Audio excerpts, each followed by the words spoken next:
കഥ തുടങ്ങുന്നത് Kings ലാൻഡിംഗിലെ ഇരുട്ടറയിലാണ്. Ned Stark ആകെ തളർന്നിരിക്കുന്നു. വെളിച്ചം കടക്കാത്ത ആ മുറിയിലേക്ക് വേരീസ് കടന്നുവരുന്നു. വാരീസ് പറഞ്ഞു, "നിങ്ങളെ കണ്ടിട്ട് കഷ്ടം തോന്നുന്നു, മൈ ലോർഡ്സ്."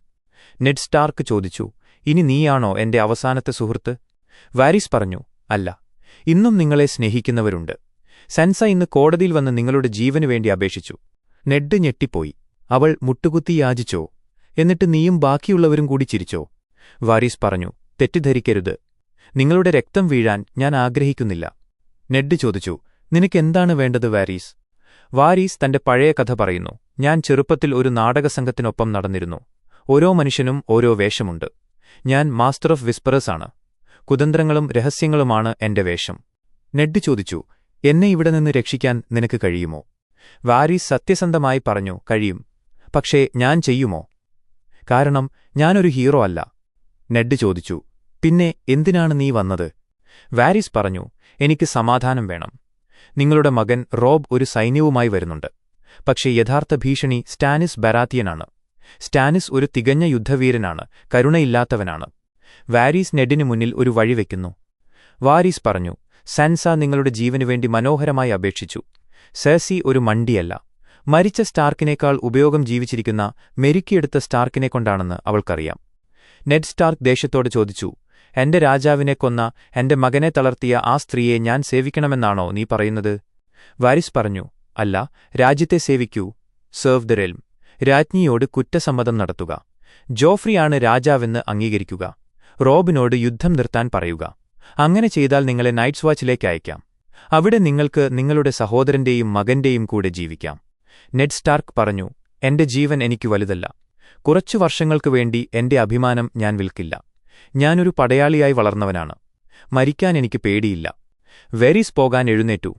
വാതിൽക്കലെത്തിയിട്ട് അദ്ദേഹം ചോദിച്ചു, "നിങ്ങളുടെ മകളുടെ ജീവനും നിങ്ങൾക്ക് വിലയില്ലേ?" ആ ചോദ്യം നെഡിനെയിരുത്തി ചിന്തിപ്പിക്കുന്നു. സ്വന്തം അഭിമാനമാണോ മകളുടെ ജീവനാണോ വലുത്? കഥ റിവർലാൻഡ്സിലേക്ക് മാറുന്നു.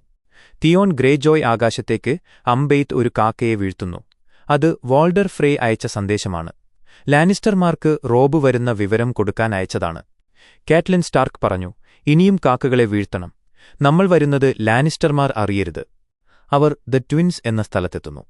നദി കടക്കാൻ ആകെയുള്ള ഒരേയൊരു പാലം വോൾഡർ ഫ്രേയുടെ നിയന്ത്രണത്തിലാണ്. ഗ്രേറ്റ് ജോൺ അംബർ പറഞ്ഞു, "നമുക്ക് ആ പാലം ആക്രമിച്ചു പിടിക്കാം." റോബ് സ്റ്റാർക്ക് പറഞ്ഞു, "അതിന് സമയമില്ല. ടൈവിൻ ലാനിസ്റ്ററിന്റെ സൈന്യം വരുന്നുണ്ട്. നമുക്കിപ്പോൾ തന്നെ അപ്പുറം കടക്കണം." റോബ് അങ്ങോട്ട് പോകാൻ തയ്യാറെടുക്കുന്നു. കാറ്റ്ലിൻ സ്റ്റാർക്ക് പറഞ്ഞു, "വേണ്ട. വോൾഡർ ഫ്രേയെ എനിക്ക് കുട്ടിക്കാലം മുതലേ അറിയാം. ഞാൻ പോയി സംസാരിക്കാം." അങ്ങനെ കാറ്റ്ലിൻ തനിയെ കോട്ടയിലേക്ക് പോകുന്നു.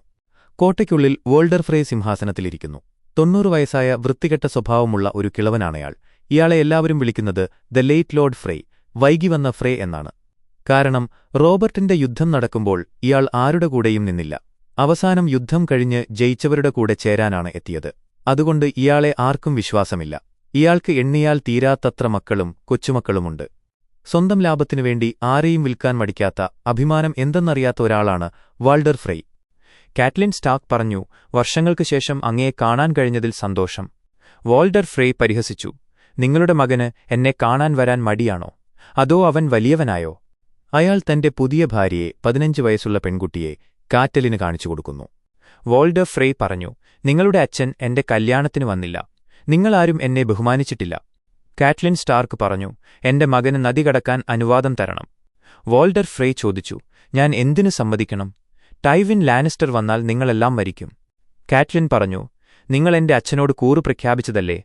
വോൾഡർ ഫ്രേ പറഞ്ഞു, "അതെ, ഞാൻ രാജാവിനോടും കൂറ് പ്രഖ്യാപിച്ചിട്ടുണ്ട്. ഇപ്പോൾ രാജാവ് ജോഫ്രിയാണ്. അപ്പോൾ നിങ്ങളുടെ മകൻ ഒരു വിമതനല്ലേ?" കാറ്റ്ലിൻ തിരിച്ച് റോബിന്റെ അടുത്തേക്ക് വരുന്നു. റോബ് സ്റ്റാർക്ക് ചോദിച്ചു, "അയാൾ സമ്മതിച്ചോ?" കാറ്റ്ലിൻ സ്റ്റാർക്ക് പറഞ്ഞു, "സമ്മതിച്ചു.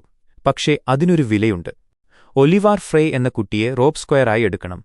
ആര്യ സ്റ്റാർക്ക് പ്രായപൂർത്തിയാകുമ്പോൾ വോൾഡറിന്റെ മകൻ വോൾഡറിനെ വിവാഹം കഴിക്കണം." റോബ് ചോദിച്ചു, "വേറെ?" കാറ്റ്ലിൻ സ്റ്റാർക്ക് പറഞ്ഞു, "യുദ്ധം കഴിഞ്ഞ് നീ വോൾഡർ ഫ്രേയുടെ മക്കളിൽ ഒരാളെ വിവാഹം കഴിക്കണം. You must marry one of his daughters." Rob ഞെട്ടിപ്പോയി. "എനിക്കിഷ്ടമുള്ള ആളെ തിരഞ്ഞെടുക്കാമോ?" കാറ്റ്ലിൻ പറഞ്ഞു, "തിരഞ്ഞെടുക്കാം. പക്ഷേ വിവാഹം കഴിക്കണം." റോബ് ചോദിച്ചു, "എനിക്ക് നിരസിക്കാൻ പറ്റുമോ?" കാറ്റ്ലിൻ പറഞ്ഞു, "ഇല്ല. എങ്കിൽ പാലം തുറക്കില്ല." റോബ് തന്റെ സൈന്യത്തിനു വേണ്ടി ആ വലിയ ത്യാഗം ചെയ്യുന്നു. റോബ് സ്റ്റാർക്ക് പറഞ്ഞു, ഞാൻ സമ്മതിക്കുന്നു. അങ്ങനെ വടക്കൻ സൈന്യം പാലം കടക്കുന്നു. കഥ ദ വാളിലേക്ക് മാറുന്നു. ജിയോർ മോർമണ്ട് ജോൺ സ്നോവിനെ വിളിക്കുന്നു. കൈക്ക് പരിക്കേറ്റ ജോണിന് അദ്ദേഹം ഒരു സമ്മാനം നൽകുന്നു. അതൊരു വാളാണ്. ജിയോർ മോർമണ്ട് പറഞ്ഞു, ഇതിനെ ലോഞ്ച് ക്ലാവ് എന്നാണ് വിളിക്കുന്നത്. ഇത് വെലീരിയൻ സ്റ്റീലാണ്. സാധാരണ ഇരുമ്പിനേക്കാൾ മൂർച്ചയുള്ള ഭാരം കുറഞ്ഞ അപൂർവമായ വാൾ. ജിയോർ പറഞ്ഞു, ഇതെന്റെ മകൻ ജോറയ്ക്കുള്ളതായിരുന്നു. അവൻ നാടുവിട്ടപ്പോൾ വാൾ ഇവിടെ വെച്ചുപോയി. ഞാനതിന്റെ പിടിയിലെ കരടിയുടെ രൂപം മാറ്റി ഒരു ചെന്നായയുടെ വുൾഫ് രൂപം വെച്ചിട്ടുണ്ട്. ജിയോർ മോർമണ്ട് വെറുമൊരു കമാൻഡറല്ല, മോർമണ്ട് കുടുംബത്തിന്റെ തലവനായിരുന്നു. അദ്ദേഹം ആ സ്ഥാനം ഉപേക്ഷിച്ച് നൈറ്റ്സ് വാച്ചിൽ ചേർന്നത് തന്റെ മകൻ ജോറ മോർമണ്ടിന് ഭരിക്കാൻ അവസരം കൊടുക്കാനാണ്. പക്ഷേ ജോറ എന്തു ചെയ്തു? കാശുണ്ടാക്കാൻ വേണ്ടി മനുഷ്യരെ അടിമകളായി വിറ്റു. അത് വെസ്റ്ററോസിൽ മരണശിക്ഷ കിട്ടാവുന്ന കുറ്റമാണ്. നെഡ് സ്റ്റാർക്ക് അവനെ കൊല്ലാൻ വരുന്നതിനു മുൻപ് ജോറ നാടുവിട്ടു. പക്ഷേ പോകുന്നതിനു മുൻപ് തനിക്ക് അവകാശപ്പെട്ട കുടുംബവാളായ ലോങ് ക്ലോ അവൻ ഉപേക്ഷിച്ചുപോയി. ആ വാളാണ് ജിയോർ ഇപ്പോൾ ജോണിനു കൊടുക്കുന്നത്. സ്വന്തം മകൻ ഉപേക്ഷിച്ച അഭിമാനം അദ്ദേഹം താൻ മകനെപ്പോലെ കാണുന്ന ജോൺ സ്നോവിനെ ഏൽപ്പിക്കുന്നു. ജോൺ സ്നോ പറഞ്ഞു, എനിക്കിത് സ്വീകരിക്കാൻ കഴിയില്ല. ജിയോർ പറഞ്ഞു, നീ എന്റെ ജീവൻ രക്ഷിച്ചു. ഇത് നിനക്കുള്ളതാണ്. മാത്രമല്ല, അലീസർ തോണിനെ ഞാൻ കിങ്സ് ലാൻഡിംഗിലേക്ക് അയച്ചിട്ടുണ്ട്. ആ ശവത്തിന്റെ കയ്യും കൊണ്ടാണ് അവൻ പോയത്. ജോഫ്രി അത് കാണട്ടെ. ജോൺ പുറത്തിറങ്ങുന്നു. കൂട്ടുകാർ വാൾ കണ്ട് അത്ഭുതപ്പെടുന്നു. പക്ഷേ സാംവെൽ ടാർലി സങ്കടത്തിലിരിക്കുന്നു. ജോൺ സ്നോ ചോദിച്ചു, എന്താ പറ്റിയത്? സാംവെൽ ടാർലി പറഞ്ഞു, മേസ്റ്റർ ഏമണിന് ഒരു കത്ത് കിട്ടി. നിന്റെ ചേട്ടൻ റോബ് സൈന്യവുമായി തെക്കോട്ടു പോവുകയാണ്. ജോൺ സ്നോ ഞെട്ടിപ്പോയി.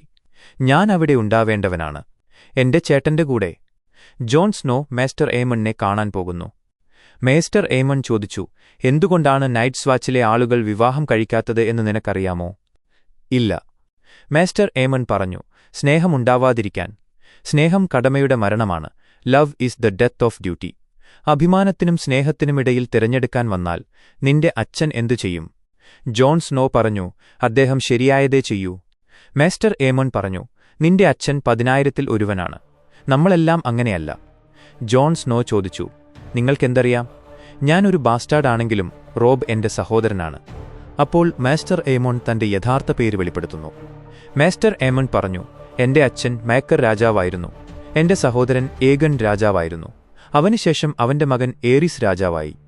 ജോൺ സ്നോ അത്ഭുതത്തോടെ പറഞ്ഞു, ഏമോൺ ടാർഗേരിയൻ വെസ്റ്ററോസിന്റെ ചരിത്രം തിരുത്തിക്കുറിക്കാൻ കഴിയുമായിരുന്ന മനുഷ്യനാണ്.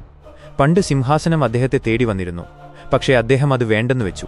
തന്റെ അനുജനായ ഏഗോൺ ടാർഗേരിയൻ ഭരിക്കട്ടെ എന്ന് കരുതി അദ്ദേഹം നൈറ്റ്സ് വാച്ചിലേക്ക് പോന്നു. അനുജൻ ഏഗോൺ നല്ലൊരു രാജാവായിരുന്നു. പക്ഷേ ഏഗോണിന്റെ മകനാണ് പിന്നീട് മാഡ് കിങ് ആയി മാറിയത്. ലാനിസ്റ്റർമാർ കിങ്സ് ലാൻഡിംഗ് പിടിച്ചടക്കിയപ്പോൾ തന്റെ കുടുംബത്തിലെ പിഞ്ചുകുഞ്ഞുങ്ങളെപ്പോലും അവർ കൊന്നുതള്ളിയത് ഈ വടക്കൻ മതിലിലിരുന്ന് കേൾക്കാനേ അദ്ദേഹത്തിന് കഴിഞ്ഞുള്ളൂ. കണ്ണു കാണാത്ത വയസ്സായ നിസ്സഹായനായ ആ വയോധികന്റെ ഉള്ളിൽ ഇന്നും ഒരു ഡ്രാഗൺ ഉറങ്ങുന്നുണ്ട്. അദ്ദേഹം ജോണിനോട് പറഞ്ഞു, പോകണോ നിൽക്കണോ എന്ന് നീ തന്നെ തീരുമാനിക്കുക. കഥ ലസറിലേക്ക് മാറുന്നു.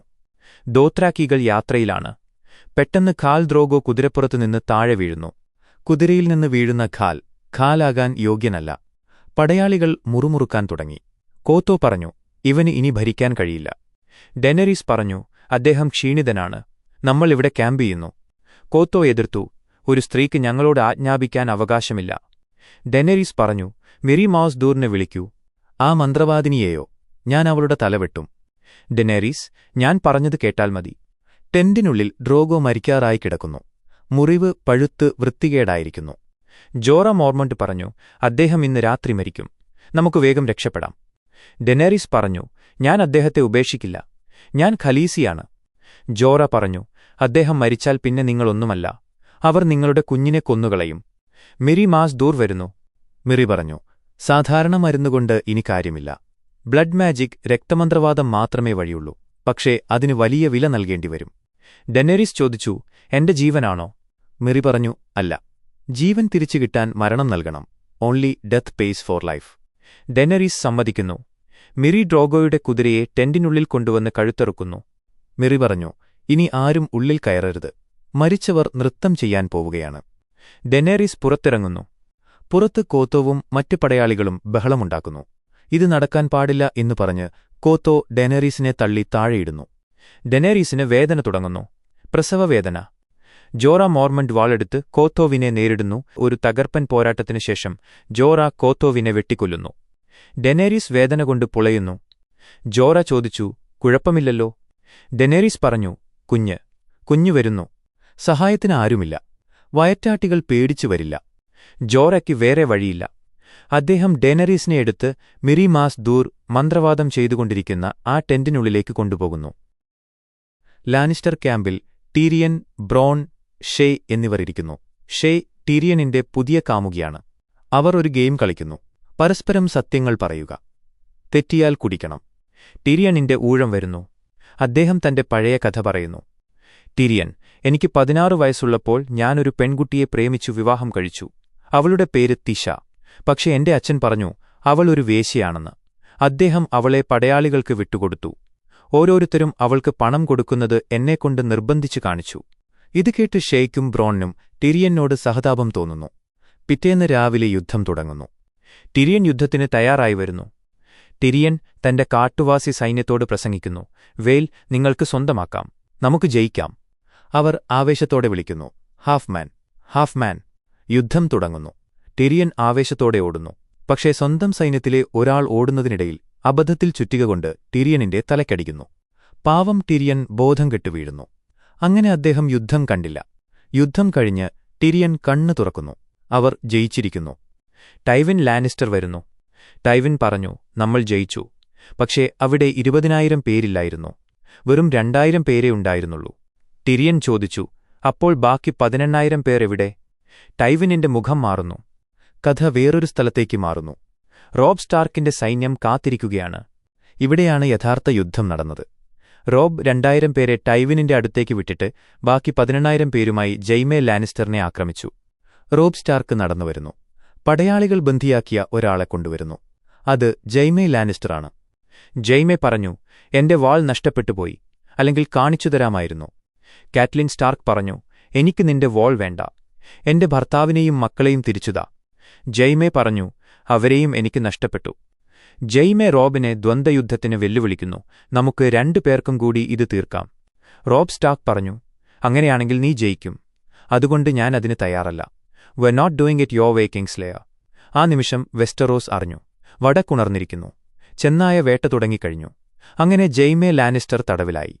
കിങ്സ് ലാൻഡിംഗിൽ ആര്യ തെരുവിലുണ്ട്. അവൾ വിശന്ന് വലഞ്ഞിരിക്കുകയാണ്. പ്രാവുകളെ പിടിച്ചുതിന്നാണ് അവൾ ജീവിക്കുന്നത്. പെട്ടെന്ന് ആളുകൾ ഓടുന്നത് അവൾ കാണുന്നു. അവനെ സെപ്റ്റ് ഓഫ് ബേലോറിലേക്ക് കൊണ്ടുപോകുന്നു എന്ന് ആരോ പറയുന്നു. ആര്യ ജനക്കൂട്ടത്തിനിടയിലൂടെ ഓടുന്നു. സെപ്റ്റിന്റെ മുറ്റത്ത് വലിയ ജനക്കൂട്ടം. നടുവിൽ ഒരു പ്ലാറ്റ്ഫോം. അവിടെ Joffrey, Cersei, Sansa, Littlefinger, Varys, Pycelle എന്നിവർ നിൽക്കുന്നു. 2 ഭടന്മാർ നെഡ് സ്റ്റാർക്കിനെ പിടിച്ചുകൊണ്ടുവരുന്നു. ജനങ്ങൾ അദ്ദേഹത്തെ വഞ്ചകൻ എന്ന് വിളിച്ചുകൂവുന്നു. നടന്നുപോകുമ്പോൾ നെഡ് ബേലോറിന്റെ പ്രതിമയുടെ മുകളിലിരിക്കുന്ന ആര്യയെ കാണുന്നു. അദ്ദേഹം നൈറ്റ്സ് വാച്ചിലെ യോരനെ നോക്കി ബേലോർ എന്ന് വിളിച്ചു പറയുന്നു. യോരന് കാര്യം മനസ്സിലായി. ആര്യ അവിടെയുണ്ടെന്ന് നെഡ് കാണിച്ചുകൊടുത്തതാണ്. നെഡ് പ്ലാറ്റ്ഫോമിലെത്തുന്നു. സൻസ പ്രതീക്ഷയോടെ അച്ഛനെ നോക്കുന്നു. നെഡ് ജനങ്ങളെ നോക്കി പറഞ്ഞു, ഞാൻ എഡ്വാർഡ് സ്റ്റാർക്ക്. ദൈവങ്ങളുടെയും മനുഷ്യരുടെയും മുന്നിൽ എന്റെ കുറ്റങ്ങൾ ഏറ്റുപറയുന്നു. ഞാൻ എന്റെ രാജാവിനെ വഞ്ചിച്ചു. ജോഫ്രിയെ കൊന്ന് അധികാരം പിടിക്കാൻ ശ്രമിച്ചു. നെഡ് നുണ പറയുകയാണ്. മകൾക്കുവേണ്ടി അദ്ദേഹം തന്റെ അഭിമാനം ബലികഴിക്കുന്നു.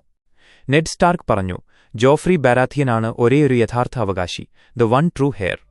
ഇത് കേട്ട് പൈസൽ ചോദിച്ചു, ഇവനെ എന്തു ചെയ്യണം രാജാവേ? ജോഫ്രി എഴുന്നേറ്റ് നിന്ന് പ്രസംഗിച്ചു, എന്റെ അമ്മയും എന്റെ പ്രതിശ്രുത വധുവും ഇദ്ദേഹത്തോട് കരുണ കാണിക്കാൻ എന്നോട് പറഞ്ഞു. അദ്ദേഹത്തെ നൈറ്റ്സ് വാച്ചിലേക്ക് അയക്കാൻ പറഞ്ഞു. സൻസ സന്തോഷിച്ചു. സെർസിക്കും ആശ്വാസമായി.